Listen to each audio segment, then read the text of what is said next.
وقل جاء الحق وزهق الباطل إن الباطل كان زهوقا.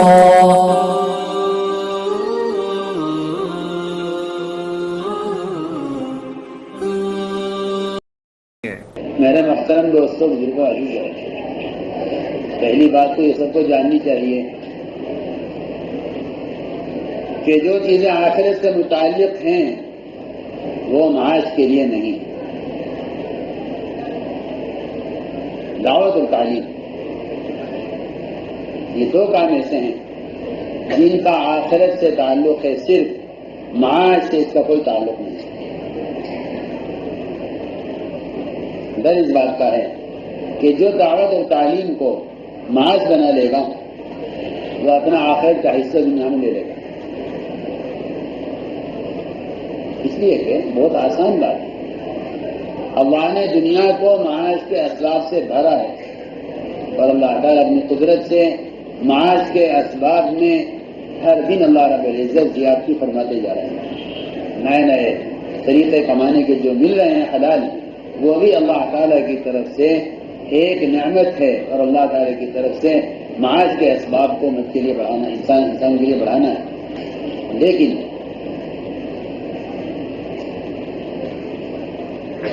دعوت اور تعلیم کو معاش کے لیے اختیار کرنا یہ اپنی آخرت کو اور اپنے اجر کو ضائع کر دینا.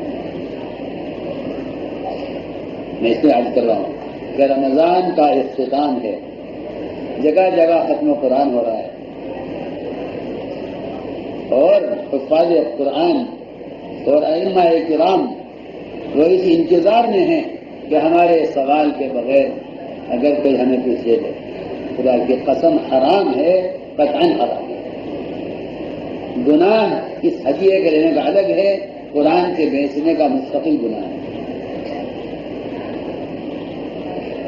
اور مقتدی حضرات کو بھی چاہیے کہ ایسے موقع پر کوئی ہدیہ ہرگز پیش نہ کریں. مقتدی کو چاہیے کہ اپنے امام کو گناہ سے بچائیں. جس طرح خود گناہ کرنا گناہ ہے، کسی کو گناہ کا موقع دینا بھی اتنا ہی گناہ ہے. ان کا گہرا بات ہوتے چاہیے. جس طرح خود گناہ کرنا میرے ساتھ گناہ ہے، دوسرے کو گناہ کا موقع دینا بھی گناہ ہے. میں صاف سے بات کرتا ہوں، اس موقع پر امام کو ہدیہ دینا یہ اس کے گناہ میں تعاون کرنا ہے. گناہ میں یہی واحد ایک ایسا موقع ہے کہ جس میں ہدیے کا رد کرنا فرض ہے. اس طرح مواقع سارے ایسے ملیں گے آپ کو قرآن حدیث میں جہاں ہدیے کا قبول کرنا صرف یہ موقع ہے جس میں ہدیے کا رد کرنا فرض ہے، رد کرنا فرض ہے. میری بات توجہ سے، اس موقع پر اگر امام کو ہدیہ دیا جائے تو امام کے ذمے اس کو رد کرنا فرض ہے.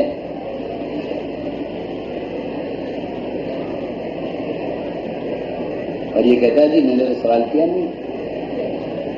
میں کہا یہاں سوال کا سوال ہی نہیں ہے، یہاں تو آپ کے قرآن بیچنے کا سوال ہے.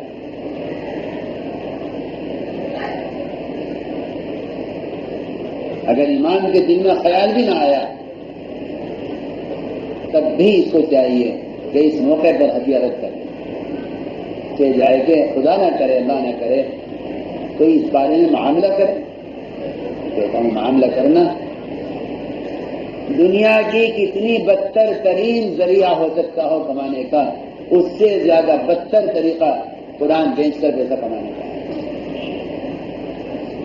تراویح کو بیچ کر پیسہ کمانا یہ دنیا کی تمام بدتر کمائیوں میں سے سب سے بدتر کمائی ہے.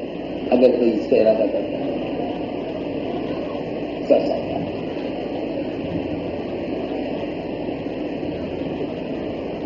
مصیبت ہماری یہ ہے، ایک کام کی اجازت ملتی ہے اس کو حیلہ بنا لیتے ہیں سارے کاموں کے لیے. اور جو آدمی رخصتوں پر گنجائشوں پر چلتا ہے نا وہ تو دین سے مٹنے کا ذریعہ بنتا ہے. اجر تو بہت پہلے کھل چکا ہوتا ہے. اس نے تاکید سے عرض کرا خود اور آپ نے اپنے خلفاء راشدین کو اس کا عادی بنایا تھا کہ جو مال تمہارے پاس ہے اس کو تو رد کرنا اور جو مال تمہیں تمہاری دینی خدمات کی وجہ سے پیش کیا جائے اس کو قبول مت کرنا. صحابہ کرام نہیں جانتے تھے کہ اجرت اور اجر کیسے جمع کیا جا سکتا ہے. کیونکہ زمانے کے لوگ کہتے ہیں کہ اجر بھی جمع ہوگا اجرت بھی جمع ہوگی. صحابہ نہیں جانتے تھے کہ کیا دینی کسی خدمت پر اجرت کا لینا ہمارے اجر کو باقی رکھے گا. صحابہ اس کو نہیں جانتے. لوگوں نے تعمیرات کر کے اپنے آپ کو غیر محتاج ہوتے ہوئے بھی دین کی خدمات کی اجرت کا اپنے آپ کو عادی بنا دیا. غیر محتاج ہوتے ہوئے بھی جبکہ ان لوگوں نے محتاج ہوتے ہوئے بھی دین کی خدمت کی اجرت کو قبول نہیں کیا. اور ابھی زمانے میں یہ لوگوں کی عادت بن گئی ہے. حالانکہ میں سمجھتا ہوں کہ ایک معلم کا تعلیم کے ساتھ تجارت کرنا بغیر دینی تعلیم کے تجارت کرنے سے زیادہ اہم اور ضروری ہے.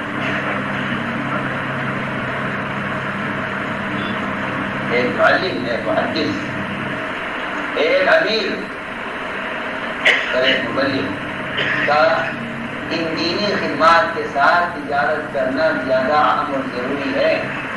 غریب سے عام جاہل آدمی کے دینی کسی خدمت میں اجتماعی کام میں کسی میں رجسٹر نہیں ہے اس پر اتنا لازمی کر دیا ہے.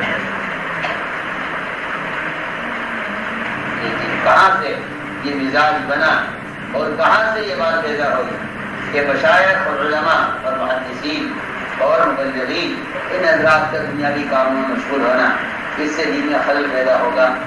حالانکہ میں سمجھتا ہوں کہ اس سے ان کے کام میں تعاون ہوگا اور یہ امت کو عملی تجارت بازار میں بیٹھ کر بتلاتے کہ عملی تجارت کیا ہے بجائے کتاب سے کتاب التجارہ پڑھانے کے یہ بازار سے بیٹھ کر بتاتے کہ تجارت کیسے ہوتی ہے.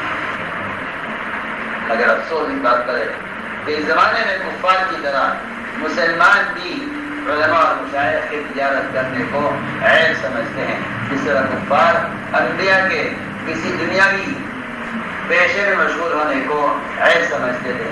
اس زمانے میں مسلمان علماء اور مشائخ کے کسی تجارتی یا کسی دنیاوی مشاغل میں مشغول ہونے کو عیب سمجھتے ہیں. عام بات ہے ایک معلم کا ایک مدرس کا تجارت کرنا ایک غیر عالم کے تجارت کرنے سے زیادہ اہم ہوتی ہے.